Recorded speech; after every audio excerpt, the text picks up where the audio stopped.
Hello everyone, welcome back to illume science. ठीक है, class number 211 NCERT recapitulation part 3 है अपने पास बायोटेक्नोलॉजी का।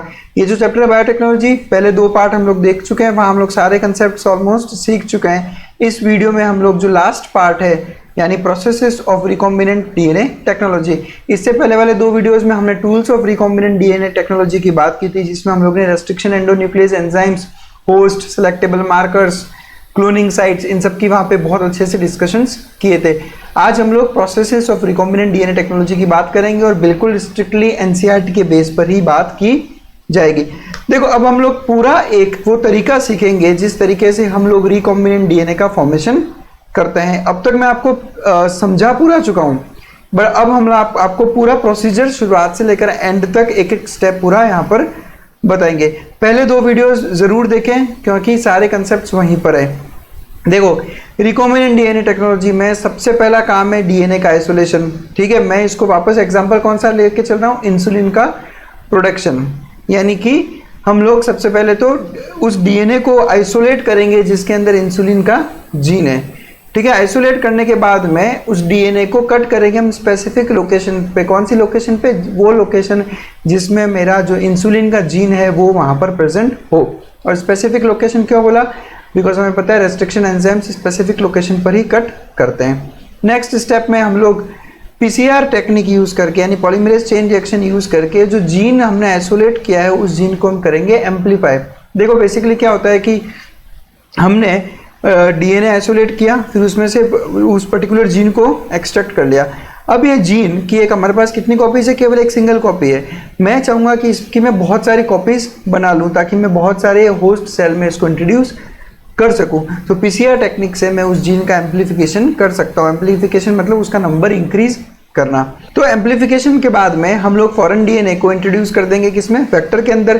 क्या बन जाएगा? Recombinant DNA. अब इस रिकॉम्बिनेंट डीएनए को होस्ट सेल या किसी ऑर्गेनिज्म के सेल में इंट्रोड्यूस कर देंगे। जब ऐसा होगा तो डीएनए अपने आप को एक्सप्रेस करेगा सेल में जाने के बाद में, और एक्सप्रेस करने के बाद में वो फॉरेन जीन का जो प्रोडक्ट है उसका फॉर्मेशन होगा।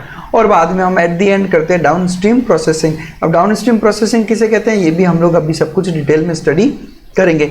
तो चलो शुरुआत करते हैं। सबसे पहले हम पढ़ते हैं आइसोलेशन ऑफ डीएनए, यानी कि पहले तो डीएनए को सेल से बाहर निकालना है ताकि उस डीएनए से मैं उस जीन को ऑब्टेन कर सकूं। देखो, अगर डीएनए को रेस्ट्रिक्शन एंजाइम से कट करना है तो वो डीएनए सबसे प्योर फॉर्म में होना चाहिए। सबसे प्योर फॉर्म में यानी कि जो सोल्यूशन मैं लूंगा, देखो बेसिकली उस सोल्यूशन के अंदर मैं डालूंगा रेस्ट्रिक्शन एंजाइम्स। अब रेस्ट्रिक्शन एंजाइम्स डीएनए पे काम करेंगे, लेकिन रेस्ट्रिक्शन एंजाइम तभी काम कर पाएंगे जब उस सोल्यूशन के अंदर प्योर डीएनए हो। प्योर डीएनए मतलब डीएनए के अलावा उसमें किसी और तरह का बायोमोलिक्यूल प्रेजेंट नहीं होना चाहिए। यानी हमें डीएनए सबसे प्योरेस्ट फॉर्म में चाहिए ताकि रेस्ट्रिक्शन एंजाइम उस पर आसानी से काम कर सके। अब मेरे पास एक सेल है, अब मुझे उस सेल में से डीएनए आइसोलेट करना है। तो शुरुआत करता हूँ। मेरे पास एक सेल है, अगर तो देखो सेल है तो सेल के ऊपर सेल वॉल भी होगी। एनिमल सेल है तो एनिमल सेल पे तो सेल वॉल होती नहीं, तो उसमें प्रॉब्लम है ही नहीं सेल वॉल के रिमूवल का। लेकिन बैक्टीरियल सेल है या फंगस का सेल है या फिर सेल है प्लांट्स का, तो सबसे पहले मुझे सेल वॉल वहाँ से हटानी पड़ेगी, तभी तो उसका कंटेंट बाहर आएगा। अब सेल वॉल का रिमूवल इस बात पे डिपेंड करता है कि आप कौन से सेल की बात कर रहे हो। जैसे अगर मैं प्लांट सेल की बात करूं तो प्लांट सेल का सेल वॉल किसका बना है? सेल्यूलोज का। तो मुझे सेल्यूलोज को डाइजेस्ट करने वाला एंजाइम चाहिए होगा, यानी मुझे चाहिए होगा सेल्यूलेज एंजाइम। बहुत आसान है, आपको बस ये ध्यान रखना है कि कौन सा सेल जो है आप बात कर रहे हो और उसका सेल वॉल किसका बना होगा। प्लांट सेल वॉल बना है सेल्यूलोज का, तो एंजाइम हम यूज करेंगे सेल्यूलेज। यानी उस पे जब सेल्यूलेज एंजाइम डालेंगे तो ये सेल्यूलेज एंजाइम सेल्यूलोज को डाइजेस्ट कर लेगा, यानी कि सेल वॉल रिमूव हो जाएगी। उसके बाद बात करो बैक्टीरियल सेल की, तो बैक्टीरियल सेल में सेल वॉल बनती है पेप्टाइडोग्लाइकन की। और आपने पढ़ा होगा डाइजेस्टिव सिस्टम के अंदर, और यहाँ तक कि इम्यूनिटी वाले चैप्टर में भी पढ़ा होगा कि हमारे सलाइवा के अंदर एक एंजाइम होता है जिसको हम कहते हैं लाइसोजाइम एंजाइम। और ये लाइसोजाइम एंजाइम बैक्टीरिया के सेल वॉल की क्या करता है? हाइड्रोलिसिस। समझ में आई बात? तो उसी लाइसोजाइम एंजाइम को हम यहाँ पर यूज कर सकते हैं। तो बैक्टीरियल सेल वॉल का हाइड्रोलिसिस करेगा और सेल वॉल रिमूव हो जाएगी। नेक्स्ट बात करते हैं फंगल सेल की। तो फंगल सेल का सेल वॉल हटाना है, तो फंगल सेल का सेल वॉल बना है काइटिन का, तो एंजाइम कौन सा यूज होगा? काइटिनेज। बस बहुत आसान है ये चीज़, जिसका सेल वॉल बना है उस हिसाब से हमें एंजाइम यूज करना है। एनिमल सेल वॉल सेल पे सेल वॉल होती ही नहीं, तो हमें वो प्रॉब्लम है ही नहीं। नेक्स्ट, सेल वॉल हटाने के बाद में सेल ओपन हो गया। अब जब सेल ओपन हो गया तब हम लोग सीधा पहुंचे क्रोमाटिन मटेरियल पे। अब क्रोमाटिन मटेरियल हमने पढ़ा है मॉलिक्यूलर बेसिस ऑफ इनहेरिटेंस में कि क्रोमाटिन मटेरियल की जब मैं बात करता हूं तो उसमें केवल डीएनए नहीं होता। Chromatin material basically DNA, RNA और प्रोटीन, इसमें टोटल कितने कॉम्पोजिशन है? 3 चीजें होती है क्रोमाटिन मटेरियल में। आरएनए होता है, प्रोटीन होता है और डीएनए भी होता है। प्रोटीन भी कौन सा? तो जो डीएनए एसोसिएटेड प्रोटीन है यानी हिस्टोन प्रोटीन्स या नॉन हिस्टोन प्रोटीन्स, ये सभी क्रोमाटिन मटेरियल में प्रेजेंट होते हैं। अब मुझे क्या चाहिए? Pure DNA. तो आरएनए से मुझे काम नहीं है, तो मैं सोल्यूशन में डाल दूंगा राइबो न्यूक्लियस एंजाइम। अब राइबो न्यूक्लियस एंजाइम क्या करता है? जो है वो आरएनए का करता है डाइजेशन, तो आरएनए डाइजेस्ट हो जाएगा। फिर आया प्रोटीन, तो प्रोटीन को डाइजेस्ट करा लो। एंजाइम कौन सा? प्रोटीज। हमने पढ़ा है सब कुछ डाइजेस्टिव सिस्टम के अंदर ये enzymes, ribonuclease enzyme, proteases enzyme protein को डाइजेस्ट करता है, राइबोन्यूक्लियस एंजाइम आरएनए को डाइजेस्ट करता है। अब क्रोमाटिन मटेरियल में केवल एक चीज बची, वो है डीएनए। और अब मैं इस सोल्यूशन में डाल दूंगा चिल्ड इथेनॉल। क्या डाल दूंगा? Chilled ethanol. चिल्ड इथेनॉल की वजह से डीएनए हो जाता है प्रेसिपिटेट, कुछ इस तरह से आपको एक प्रेसिपिटेट दिखेगा एक, ठीक है। अब आपको इसमें थ्रेड्स दिख रहे होंगे, बहुत सारे थ्रेड लाइक स्ट्रक्चर्स, यही हमारा डीएनए के थ्रेड्स होते हैं, ठीक है। तो ये प्रेसिपिटेशन क्यों हुआ? चिल्ड इथेनॉल की वजह से। और नीट के अंदर क्वेश्चन भी आ रखा है कि डीएनए का प्रेसिपिटेशन हम किस केमिकल के थ्रू करते हैं। अब ये जो आपके पास में ऑब्टेन किया है आपने, ये है प्योर डीएनए। और अब ये प्योर डीएनए से को आप कट कर सकते हो। अब डीएनए को यहाँ से बाहर निकालने के लिए, सोल्यूशन से बाहर निकालने के लिए जो प्रोसेस होता है उसको हम कहते हैं डीएनए स्पूलिंग। डीएनए स्पूलिंग का सिंपल सा मतलब है, समझो ये टेस्ट ट्यूब है, उस टेस्ट ट्यूब के अंदर डीएनए, तो किसी इंस्ट्रूमेंट के थ्रू, ठीक है, वहाँ तक डीएनए तक पहुँचते हम और इस इंस्ट्रूमेंट को बाद में धीरे धीरे रोटेट करते हुए हम लोग क्या करेंगे? इसका रोटेट करते हुए, रोटेशनल मोशन करते हुए उस पूरे डीएनए को हम लोग बाहर निकाल लेते हैं वहाँ से। The process is called as spooling of DNA. चलो फिर, तो हम डीएनए आइसोलेट कर चुके हैं। अब क्या करना है? इस आइसोलेटेड डीएनए को स्पेसिफिक लोकेशंस पे कट आउट करना है। कहाँ पे कट आउट करना है वो हम डिसाइड कर चुके हैं। और उस पोजीशन पे हम लोग कैसे कट आउट करेंगे? तो हम लोग उसको में के हिसाब से स्पेसिफिक रेस्ट्रिक्शन एंजाइम हम तैयार रखते हैं। तो शुरुआत करते हैं। प्योर डीएनए आ चुका है मेरे पास में, अब हम लोग इसको स्पेसिफिक रेस्ट्रिक्शन एंजाइम के साथ में इंक्यूबेट करते हैं। तो जब इनका इंक्यूबेशन होगा उन एंजाइम्स के साथ में, तो ये एंजाइम्स कट करेंगे डीएनए को स्पेसिफिक लोकेशंस के ऊपर, जिसकी वजह से डीएनए के फ्रेगमेंट्स बन जाएंगे। अब डीएनए के फ्रेगमेंट्स को सेपरेट करना है तो हम लोग करते हैं एगेरोस जेल इलेक्ट्रोफोरेसिस। देखो ये सब चीज़ें हम लोग ऑलरेडी डिस्कस कर चुके हैं हमारे प्रीवियस वीडियोस के अंदर, तो अगर चीज़ें नहीं समझ में आ रही तो पहले उन प्रीवियस वीडियोस को आप अच्छे से देख लो। अब एगेरोस जेल इलेक्ट्रोफोरेसिस हम करेंगे, जिसमें हमने सीखा है कि डीएनए नेगेटिवली चार्ज्ड है, तो डीएनए एगेरोस जेल में कहाँ पे मूव करेगा? Towards anode. क्लियर हो गई बात? यानी अब हम लोग, हमारे पास क्या आ चुका है? अब हमारे पास में आ चुका है हमारा डिजायर्ड फॉरेन जीन है। जैसे एग्जांपल लेता हूं तो जो इंसुलिन बनाने वाला जो जीन है वो अब हमारे पास में आ चुका है। अब मुझे क्या करना है? अब मुझे यही पूरा प्रोसेस किसके साथ में करना है? प्लाज्मिड के साथ में या किसी वेक्टर के साथ में। तो मैं वेक्टर डीएनए के लिए पूरा प्रोसेस रिपीट करूंगा और इसमें जब मैं डीएनए कट करूंगा मेरे वेक्टर डीएनए का, तो मैं उसी सेम रेस्ट्रिक्शन एंजाइम को यूज करूंगा जिससे मैंने मेरा फॉरेन डीएनए कट किया है। और ऐसा क्यों करना है वो हम लोग ऑलरेडी हमारे पहले लेक्चर में डिस्कस कर चुके हैं। तो ध्यान क्या रखना है कि सेम रेस्ट्रिक्शन एंजाइम यूज करना है वेक्टर डीएनए के लिए भी और फॉरेन डीएनए के लिए भी। बस उसके बाद में डिजायर्ड डीएनए मिल गया मेरे पास में और मेरे पास वेक्टर है। अब मैं इन दोनों को क्या कर दूंगा? मिक्स करने के बाद में मैं उन पर डाल दूंगा एंजाइम लाइगेज, और एंजाइम लाइगेज क्या कर देगा? लाइगेशन। देखो बेसिकली लाइगेशन ना एक वर्ड होता है जिसका मीनिंग होता है टू स्टिक या अडियर करना है, चिपकाना। तो लाइगेशन मीन्स चिपकाना, इसलिए एंजाइम का नाम भी क्या है? लाइगेज, क्योंकि वो दो डीएनए को चिपका सकता है आपस में। तो दिस इज एंजाइम लाइगेज। बस अब जैसे ही मैंने एंजाइम लाइगेज डाला, अब मुझे जो मिल गया वो मिल गया रिकॉम्बिनेंट डीएनए। यानी बेसिकली एक डायग्राम के थ्रू मैं आपको समझाना चाहूँ ये पूरा प्रोसेस। तो यहाँ पे देखो आप गौर से, ये मेरा डीएनए जो मैंने आइसोलेट किया और ये मेरा डीएनए सीक्वेंस ऑफ इंटरेस्ट, मतलब मुझे कि इस जीन में इंटरेस्ट है, मुझे यही जीन में इंटरेस्ट है, तो इस जीन को मैंने रेस्ट्रिक्शन एंजाइम से कट कर दिया। फिगर में मैंने क्या शो कर रखा है? सीजर्स, ठीक है। और बेसिकली हम लोग सीजर्स, आपको भी पता, यूज़ नहीं करते, हम लोग क्या यूज़ करते हैं? Restriction enzyme. इसलिए उन रेस्ट्रिक्शन एंजाइम को हम कहते हैं मॉलिक्यूलर सीजर्स। क्या कहते हैं? मॉलिक्यूलर सीजर्स, क्योंकि ये मॉलिक्यूल्स को कट करने में काम में आता है। बस अब सेम प्रोसेस मैंने वेक्टर के साथ भी रिपीट किया, तो मुझे मिल गया वेक्टर, कट वेक्टर, और उसका फैक्टर के साथ में मुझे मिल गया डीएनए हमारे इंटरेस्ट का। अब मैं इन दोनों को जोड़ दूंगा तो मुझे मिल गया क्या, एक रिकॉम्बिनेंट डीएनए। चलो फिर अब रिकॉम्बिनेंट डीएनए तो हम बना चुके हैं ऑलरेडी, पर उससे पहले अगर जीन ऑफ इंटरेस्ट मुझे उसको एम्पलीफाई करना है, मतलब उसका नंबर इंक्रीज करना है, तो मैं पीसीआर टेक्निक से उसका नंबर इंक्रीज कर सकता हूँ। पीसीआर का पूरा नाम है पॉलीमरेज चेन रिएक्शन। क्या नाम है? Polymerase chain reaction. ऐसा इसलिए बोलते हैं इसको क्योंकि इसके अंदर हम लोग पॉलीमरेज एंजाइम यूज करते हैं। देखो बहुत सिंपल है पीसीआर टेक्निक, ध्यान से सुनना जो मैं आपको यहाँ पर समझा रहा हूँ पीसीआर टेक्निक के बारे में। देखो मेरे पास पीसीआर टेक्निक का सबसे पहले यूज़ तो क्या है कि मैं इसका मल्टीपल कॉपीज बना सकता हूँ इन विट्रो। देखो बायोलॉजी या मेडिकल फील्ड में एक वर्ड यूज़ करता हूँ इन विट्रो। इन विट्रो का मतलब होता है कि अगर किसी भी चीज़ को लेबोरेटरी के अंदर सिंथेसाइज किया जाए तो उसको हम कहते हैं इन विट्रो, और इसका ऑपोजिट होता है इन वीवो। क्या वर्ड है? In vivo. तो जब मैं बोलता हूँ इन वीवो, तो इन वीवो का मतलब होता है इनसाइड बॉडी, यानी सारे नेचुरल प्रोसेसेस जो बॉडी के अंदर हो रहे हैं उसको हम कहते हैं इन वीवो, और जो हम लोग लैब में करवाते हैं उसको हम कहते हैं इन विट्रो। यानी पीसीआर टेक्निक हम लोग लैब में करवाते हैं, इन विट्रो टेक्निक से हम लोग डीएनए की मल्टीपल कॉपीज का फॉर्मेशन करते हैं। अगर आपने डीएनए रेप्लिकेशन अच्छे से पढ़ रखा है तो पीसीआर टेक्निक बहुत आसान है समझना। शुरुआत कर रहा हूँ मैं। मेरे पास में ये वो डबल स्ट्रैंडेड डीएनए है जिसका मुझे एम्प्लीफिकेशन करना है, और एम्प्लीफिकेशन मुझे पूरे के पूरे डीएनए का कॉपी नहीं बनाना। मैं क्यों बनाऊँ पूरे के पूरे डीएनए का कॉपी? मैं केवल उसी पार्ट को कॉपी करूँ जिसमें मेरा डिजायर्ड जीन प्रेजेंट है। समझ में ये चीज़? केवल डिजायर्ड जीन का ही एम्प्लीफिकेशन करना है मुझे पूरे डीएनए का कॉपी नहीं बनाना। तो ये जो हमने रेड कलर में शो कर रखा है पूरा, ये मतलब ये पार्ट यानी यहाँ से लेकर यहाँ तक का पार्ट, ये मेरा डिजायर्ड जीन है जिसका मुझे एम्प्लीफिकेशन करना है। शुरुआत करें।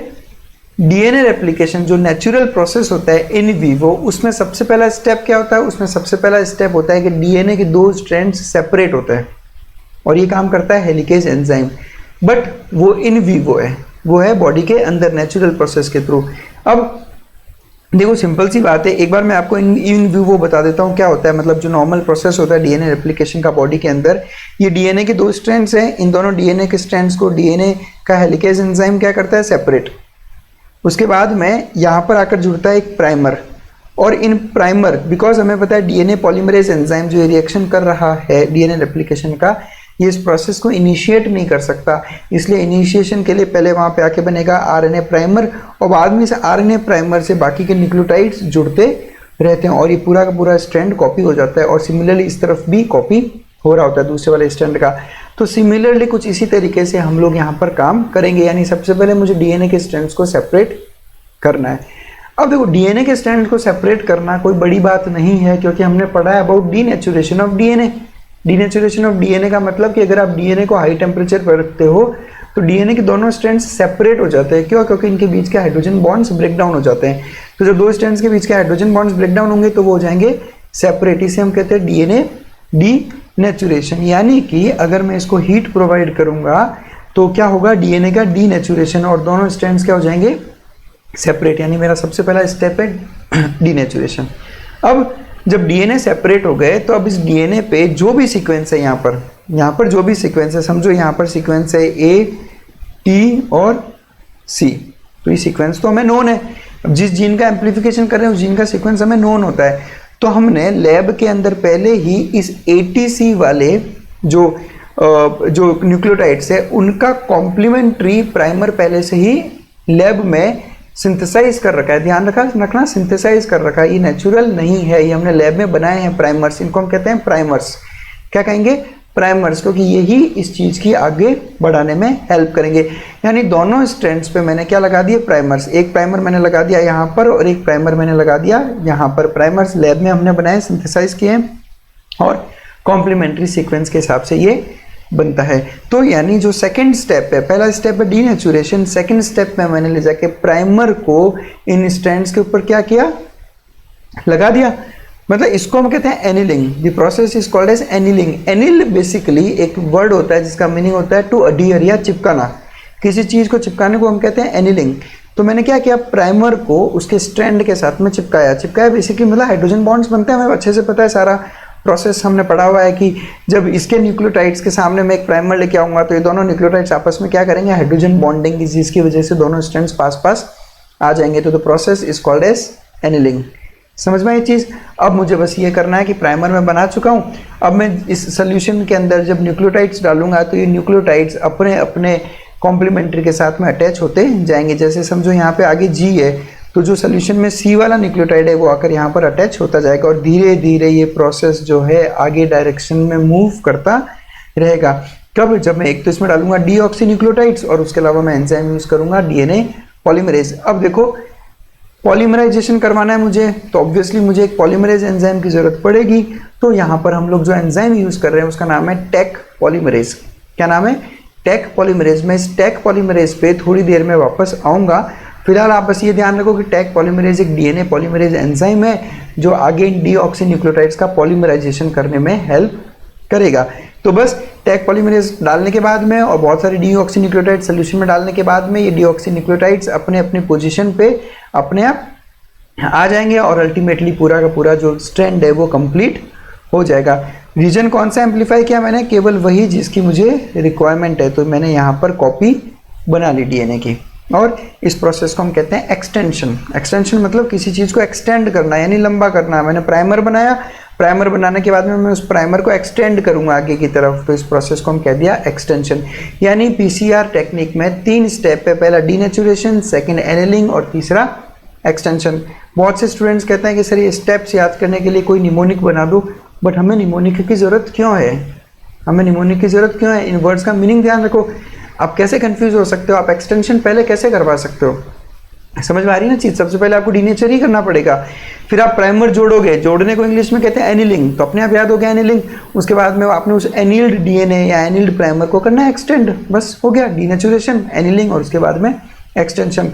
और इस साइकिल को जब हम बहुत बार रिपीट करते हैं तो इसकी बहुत सारी कॉपीज़ हम बना सकते हैं। PCR टेक्निक के थ्रू हम लोग करीब 1 बिलियन कॉपीज़ भी बना सकते हैं डिजायर्ड DNA की। इस प्रोसेस में इतना फ़ायदा है। तो कितना आसान हो गया ना, डिजायर्ड जीन निकाला बस, और उसका फटाफट हम लोग ने 1 बिलियन कॉपीज़ का फॉर्मेशन कर दिया ताकि हम उनको अपने अपने वेक्टर्स के साथ में एसोसिएट कर सकें। तो फिर NCERT की लैंग्वेज पे आ जाता हूँ एक बार। रिक्वायरमेंट क्या क्या होगी हमें PCR टेक्निक के लिए? रिक्वायरमेंट के लिए हमें सबसे पहले चाहिए होंगे 2 सेट्स ऑफ प्राइमर्स। कितने सेट्स? 2 सेट्स। 2 सेट्स क्यों? क्योंकि दो स्ट्रैंड्स है ना, तो दोनों स्ट्रैंड पे एक एक प्राइमर हमें जोड़ना पड़ेगा। तो ध्यान रखना है एक PCR की साइकिल के लिए हमें 2 सेट ऑफ प्राइमर्स की जरूरत पड़ेगी, ठीक है। और उसके अलावा हमें चाहिए होगा DNA पॉलीमरेज एंजाइम, जो हमने यहाँ पर स्टडी किया है। प्राइमर्स क्या होते हैं? Small chemically synthesized oligonucleotides. Chemically synthesized है, नेचुरल नहीं है, that are complementary to the regions of DNA है। जो भी DNA का सीक्वेंस रहेगा उसके हिसाब से कॉम्प्लीमेंट्री हम पहले से तैयार करके रखते हैं। अब मैं आता हूँ टेक पॉलीमरेज पे। ध्यान से सुनना जो मैं समझा रहा हूँ आपको। देखो, एंजाइम्स आर प्रोटीन्स और DNA पॉलीमरेज भी एक प्रोटीन है।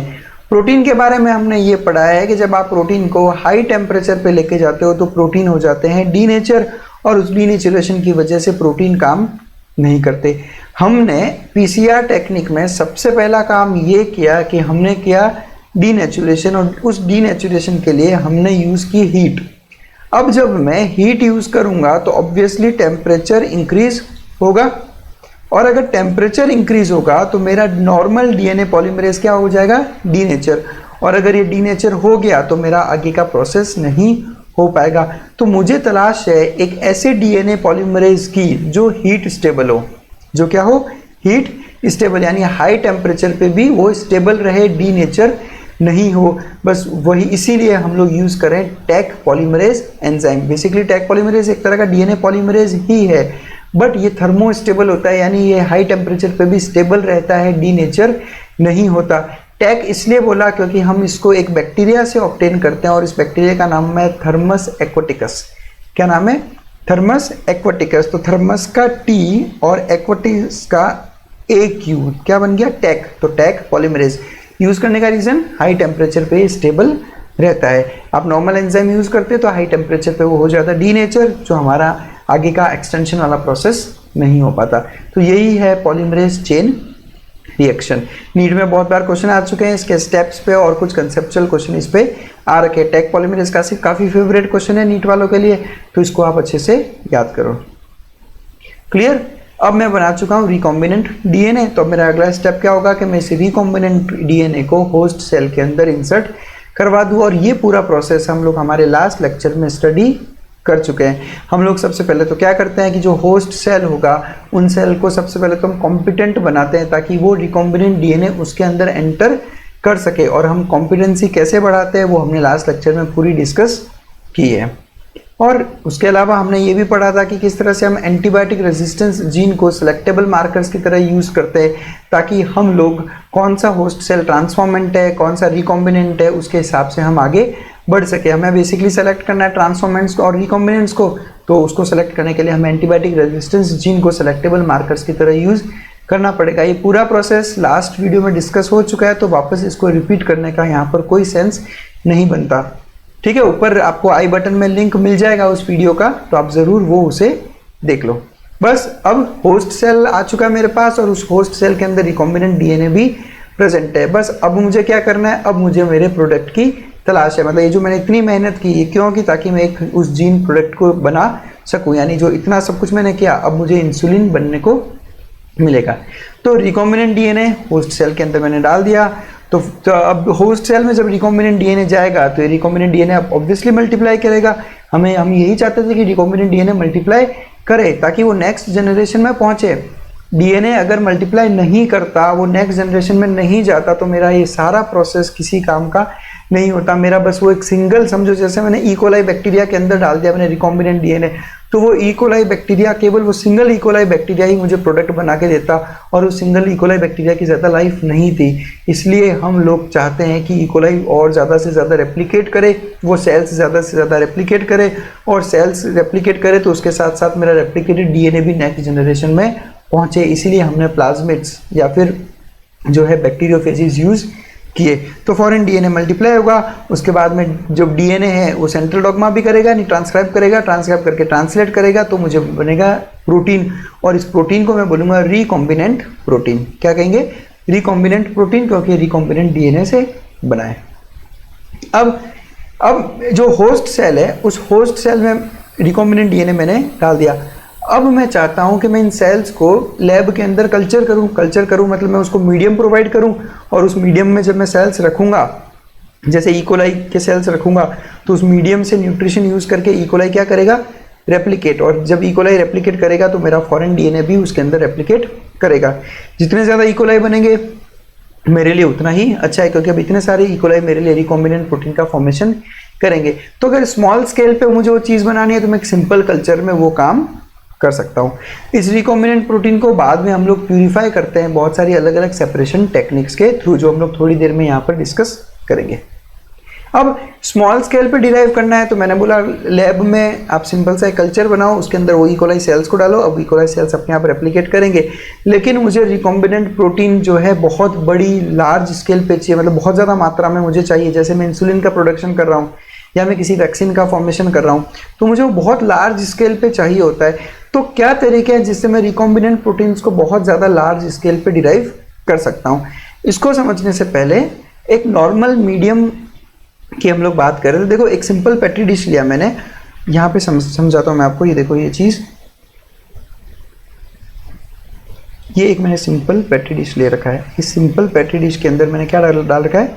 हम लोग यहाँ डाल देते हैं मीडियम। तो इस मीडियम डाला जब मैंने यहाँ पर, ये समझो ये मीडियम डाल दिया मैंने इसके अंदर। अब इस मीडियम के अंदर इकोलाई के सेल्स क्या है? रेप्लिकेट करेंगे। ठीक है, अब यहाँ पे क्या होगा, ध्यान से सुनना कि ये इकोलाई के सेल रेप्लिकेट कर रहे हैं, पर क्या होगा विद टाइम बैक्टीरिया या होस्ट सेल जब इस मीडियम में है तो मीडियम से न्यूट्रिशन एब्जॉर्ब करता रहेगा। तो धीरे धीरे मीडियम के अंदर जो न्यूट्रिशन है वो धीरे धीरे क्या होता रहेगा?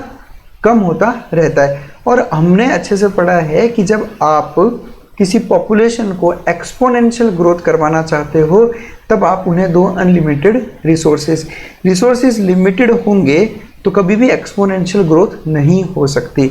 तो अब मुझे अगर इसको लार्ज स्केल पे ऑब्टेन करना है तो मुझे एक ऐसा मीडियम तैयार करना पड़ेगा जो बहुत लंबे टाइम तक न्यूट्रिशन प्रोवाइड कर सके, क्योंकि रिसोर्सेज अनलिमिटेड रहेंगे तो जो सेल्स है वो एक एक्सपोनेंशियल ग्रोथ करेंगे।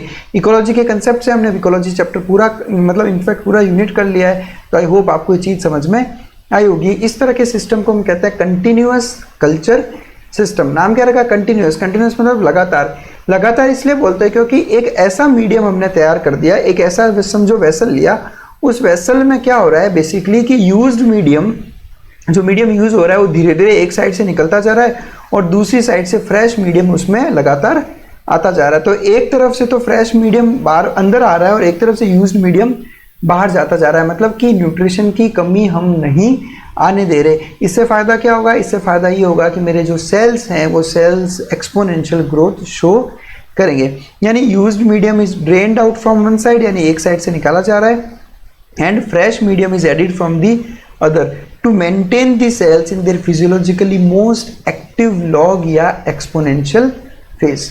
समझ में आया? सेल को आप कंटिन्यूस न्यूट्रिशन प्रोवाइड किए जा रहे हो जिससे वो फिजियोलॉजिकली भी पूरी तरीके से फंक्शन कर रहा है और दूसरा उसका रेप्लिकेशन भी एक लार्ज स्केल पे हो रहा है। और इससे मुझे फ़ायदा क्या होगा? इससे बहुत सारे सेल्स वहाँ पर बनेंगे और जितना ज़्यादा सेल्स का बायोमास होगा उतने ही ज़्यादा मेरे को डिजायर्ड प्रोटीन या रिकॉम्बिनेंट प्रोटीन की मात्रा मिलेगी। तो ये था पहला कंटिन्यूस कल्चर सिस्टम। अब कंटिन्यूस कल्चर सिस्टम से भी बेहतर अगर कोई चीज़ है तो वो है बायो रिएक्टर्स। क्या है? Bio reactors. देखो बेसिकली बायो रिएक्टर्स क्या है? बायो रिएक्टर्स का सबसे बड़ा फायदा ये है कि इनका कैपेसिटी बहुत ज़्यादा है, इनका जो वॉल्यूम है वो 100 to 1000 लीटर्स, यानी आप एक टाइम पे 100 से 1000 लीटर कल्चर प्रोसेस कर सकते हो। 1000 लीटर कल्चर मतलब बहुत बड़ा अमाउंट, और इस बहुत बड़े अमाउंट में बहुत सारे सेल्स जो है रेप्लिकेट कर सकते हैं। पहले मैं आपको सिंपली इसका तरीका बता देता हूँ कि होता क्या है। देखो बायो रिएक्टर ये इस तरह का एक वेसल है, सिलेंड्रिकल वेसल है। इस सिलेंड्रिकल वेसल को मैं आपको एक तरह से पहले तो सबसे पहले एक लेबलिंग में आपको इसकी एक्सप्लेन कर देता हूँ, फिर मैं जो एनसीईआरटी में लिखा है उस पर जाऊँगा। देखो सबसे पहले तो इस साइड से हमने इसमें इंट्रोड्यूस की स्टेराइल एयर। क्या इंट्रोड्यूस की? Sterile air. स्टेराइल मतलब free of any micro organism. क्यों स्टेराइल एयर हम यूज़ कर रहे हैं? बिकॉज समझो कि इस वेसल के अंदर क्या है? मीडियम, और उस मीडियम के अंदर हमें ग्रो करवाना है होस्ट सेल्स। ठीक है, समझो स्टेराइल एयर यूज़ नहीं की और एयर के अंदर माइक्रो ऑर्गेनिजम्स है, तो ये माइक्रो ऑर्गेनिजम्स मीडियम में जाएंगे तो इस मीडियम से न्यूट्रिशन यूज़ करके खुद भी रेप्लिकेट करेंगे। ऑब्वियस सी बात है, जहाँ बैक्टीरिया को मीडियम मिलेगा वो तो ग्रोथ शो करेगा। यानी जो मीडियम के थ्रू मैं होस्ट सेल को रेप्लिकेट करवाना चाह रहा था वो मीडियम तो यूज़ किए जा रहा है कौन? हमारा अनवांटेड माइक्रो ऑर्गेनिजम्स। इसलिए हम लोग क्या यूज़ करें? Sterile air. सबसे पहले तो एयर स्टेराइल क्यों है उसका रीज़न ये। सेकेंड, एयर क्यों डाला? सेकेंड क्वेश्चन है एयर क्यों डाला? बिकॉज हमें पता है कि जो बैक्टीरिया जो है वो फिजियोलॉजिकली काम करेगा तो उसको ऑक्सीजन की ज़रूरत तो पड़ेगी ही पड़ेगी, सिंपल सी बात है। बिना ऑक्सीजन तो काम होगा नहीं, इसलिए मैं स्टेराइल एयर इसमें डालता हूँ ताकि वहाँ से जो ऑक्सीजन है वो मीडियम में पहुँचते रहे। ध्यान रखना, चाहे प्लांट्स में हम लोग टिश्यू कल्चर भी करते हैं तो हमें क्या कहते हैं उसको कि एबंडेंट ऑक्सीजन कंटिन्यूस प्रोवाइड करनी है। बहुत सारी ऑक्सीजन कंटिन्यूसली हमें प्रोवाइड करनी है, क्योंकि एनारोबिक कंडीशन होने लगी तो सेल्स काम करना बंद कर देंगे। हमें अच्छे से पता है सेल्स काम करने के लिए हमें चाहिए एनर्जी, और एनर्जी हमें मिलती है रेस्पिरेशन के थ्रू, और रेस्पिरेशन के लिए हमें चाहिए ऑक्सीजन, इसलिए हम कंटिन्यूस ऑक्सीजन की सप्लाई देते रहते हैं।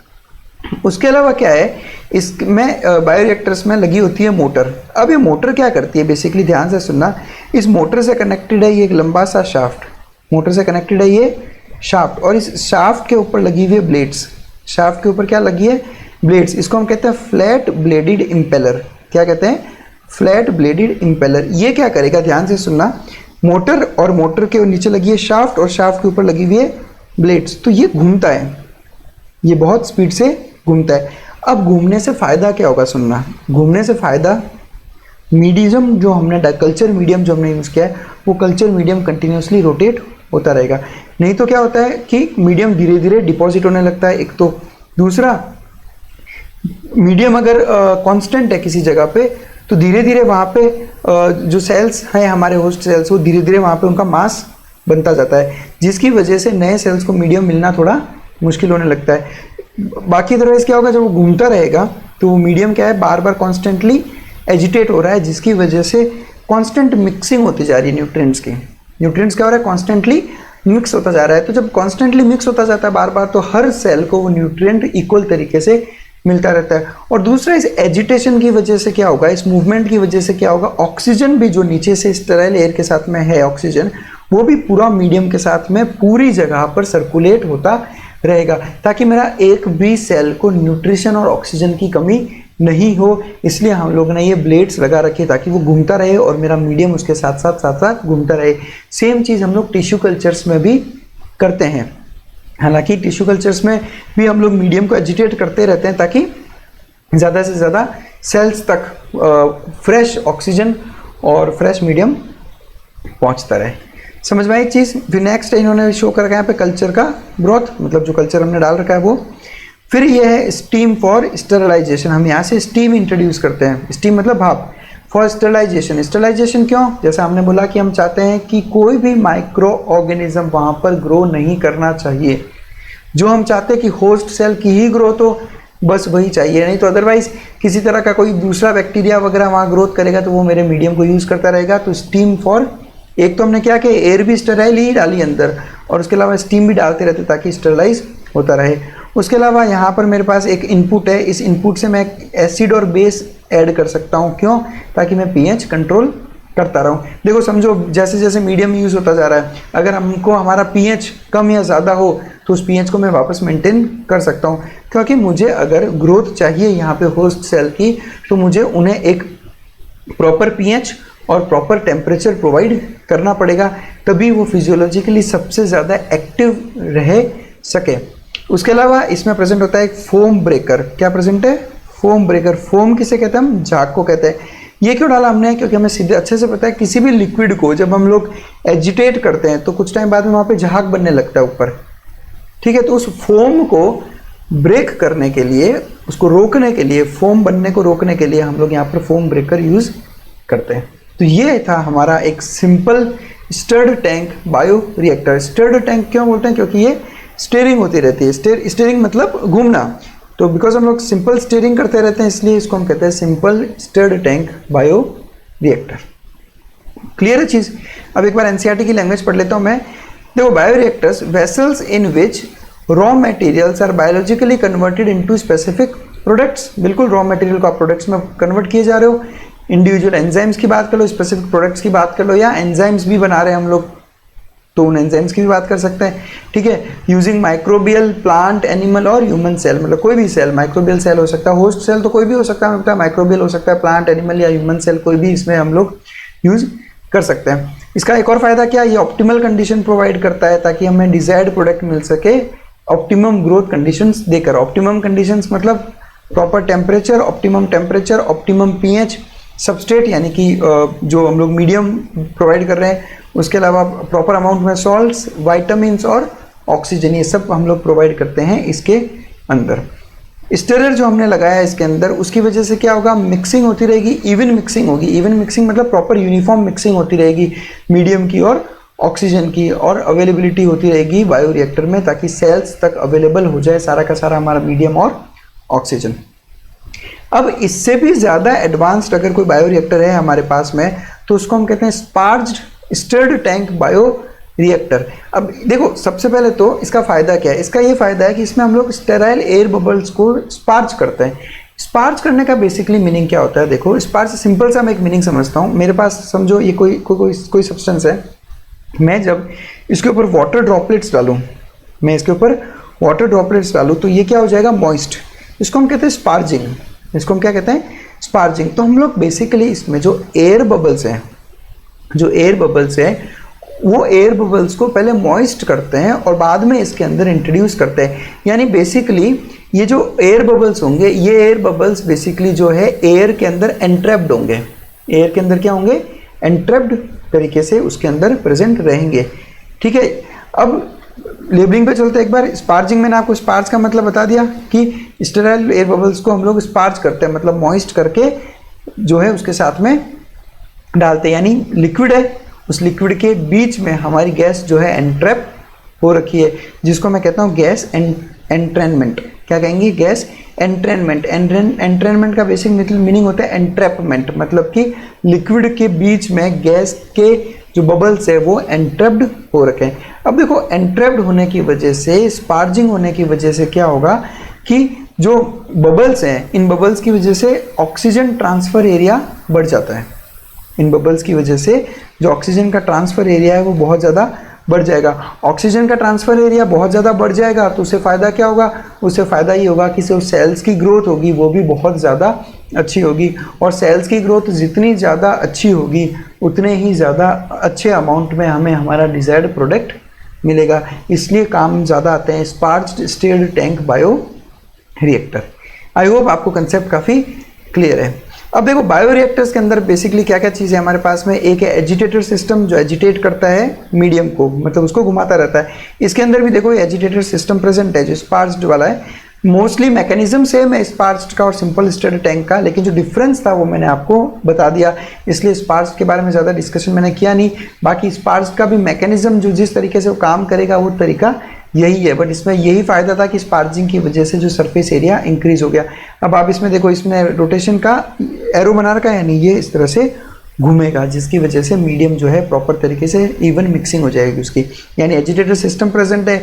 उसके अलावा एक ऑक्सीजन डिलीवरी सिस्टम प्रेजेंट है, proper temperature control system present है, पीएच कंट्रोल सिस्टम प्रेजेंट है, ताकि हम फिजियोलॉजिकली सबसे एक्टिव टेम्परेचर और पीएच प्रोवाइड कर सकते हैं सेल्स के फंक्शनिंग के लिए। और उसके अलावा इनमें प्रेजेंट होते हैं सैम्पलिंग पोर्ट्स। सैम्पलिंग पोर्ट का मतलब होता है चैनल। बेसिकली एक चैनल बना रखा है हमने उसके अंदर, जिससे हम लोग टाइम पे जो कल्चर का थोड़ा थोड़ा वॉल्यूम बाहर निकालते रहते हैं ताकि हम लोग चेक कर सकें उसे, तो वो काम आते हैं सैम्पलिंग पोर्ट्स। चलो फिर सबसे लास्ट स्टेप है डाउन स्ट्रीम प्रोसेसिंग। क्या है डाउन स्ट्रीम प्रोसेसिंग? इसका मीनिंग समझते हैं हम लोग। देखो प्रोसेसिंग का तो मतलब आपको पता है, किसी चीज़ को प्रोसेस करने को हम कहते हैं प्रोसेसिंग। अब रिकॉम्बिनेंट प्रोटीन मुझे मिल गया, जैसे मुझे जो एंजाइम बनाना था वो मिल गया, या फिर मुझे इंसुलिन बनाना था तो मुझे इंसुलिन मिल गया। अब हम लोग क्या करेंगे? सबसे पहले तो इनको करेंगे सेपरेट। प्रोटीन्स जो भी बने उन प्रोटीन्स का होगा प्रॉपर सेपरेशन, और सेपरेशन के बाद में उन प्रोटीन्स को हम करेंगे प्यूरिफिकेशन। प्यूरिफिकेशन क्यों करेंगे? ताकि हमें प्योर प्रोटीन ही मिले, उसके साथ उसके अलावा कोई और चीज़ वहाँ पर नहीं मौजूद हो। और फिर हम लोग इसको मार्केट में इंट्रोड्यूस करते हैं। प्रोडक्ट बन चुका है, प्रोडक्ट प्यूरिफाई हो चुका है, अब हम इसको मार्केट में सेल कर सकते हैं। यानी कि ये जो पूरा प्रोसेस है जिसमें हम लोग सेपरेशन करते हैं और प्यूरिफिकेशन करते हैं उस प्रोडक्ट का, ताकि हम उसको मार्केट में इंट्रोड्यूस करते हैं, तो उस प्रोसेस को हम कहते हैं डाउन स्ट्रीम प्रोसेसिंग। क्या कहते हैं? Down stream processing. यानी कि प्रोटीन बनने के बाद से लेकर मार्केट में बेचने से पहले उसके साथ जो भी काम हम करेंगे, सेपरेशन, प्यूरिफिकेशन, क्वालिटी टेस्टिंग, ये सब कुछ कहलाता है डाउन स्ट्रीम प्रोसेसिंग। इसमें डाउनस्ट्रीम प्रोसेसिंग में हम लोग मार्केट में बेचने से पहले उसमें सूटेबल प्रिजर्वेटिव्स भी ऐड करते हैं, ताकि वो जो प्रोटीन है वो प्रिजर्व्ड कंडीशन में लंबे टाइम तक टिक सके। उसके अलावा हम लोग जैसे ड्रग्स बनाया हमने कोई, तो आपको अच्छे से पता है कि ड्रग्स की तो पहले क्लिनिकल ट्रायल्स होते हैं। क्लिनिकल ट्रायल्स मतलब कि ऐसा होता है कि अगर आपने किसी ड्रग का फॉर्मेशन किया है तो आप उसको ऐसे ही मार्केट में नहीं उतार सकते। इसको पहले आपको क्लिनिकली इनके ट्रायल्स लेने पड़ते हैं। क्लिनिकली हमें पेशेंट्स पे इनके ट्रायल्स लेने पड़ेंगे देखने के लिए कि क्या वाकई ड्रग वो काम कर रही है या नहीं कर रही, या उसके अलावा क्या ये ड्रग किसी तरह का क्या कहते हैं उसको, कोई साइड इफ़ेक्ट ज़्यादा या किसी तरह की एलर्जी या किसी और तरह की प्रॉब्लम तो शो नहीं कर रही। जैसे अभी आपने देखा होगा कि किस तरह से कोरोना का इतना बड़ा प्रॉब्लम चल रहा है, और तो हम लोग सोचते होंगे कि फटाफट वैक्सीन क्यों नहीं आ रही मार्केट में। तो ऐसे ही तो वैक्सीन नहीं इंट्रोड्यूस कर सकते ना, हमें पहले क्लिनिकल ट्रायल्स करने पड़ते हैं उसके। ठीक है, तो हम लोग को एक बहुत मैसिव स्केल पे क्लिनिकल ट्रायल्स करने के बाद ही हम उस चीज़ को मार्केट में उतार सकते हैं, और उसके अलावा हमें बहुत ही ज़्यादा स्ट्रिक्ट क्वालिटी कंट्रोल की टेस्टिंग करनी पड़ती है। यही सब है डाउनस्ट्रीम प्रोसेसिंग। बस that's it. Thank you very much for watching us. आज हम लोग बायोटेक्नोलॉजी का फर्स्ट चैप्टर जो है वो कंप्लीट कर चुके हैं। अब हम लोग चालू करेंगे एप्लीकेशंस ऑफ बायोटेक्नोलॉजी की, जिसमें अब तक हमने जो भी सीखा बायोटेक्नोलॉजी में उसको यूज़ करके हमने अब तक क्या क्या बनाया वो हम लोग यहाँ पर नेक्स्ट हमारे लेक्चर में स्टडी करेंगे। Thank you very much for watching us. अब जाकर एक बार NCERT ज़रूर अच्छे से पढ़ो। Thank you very much.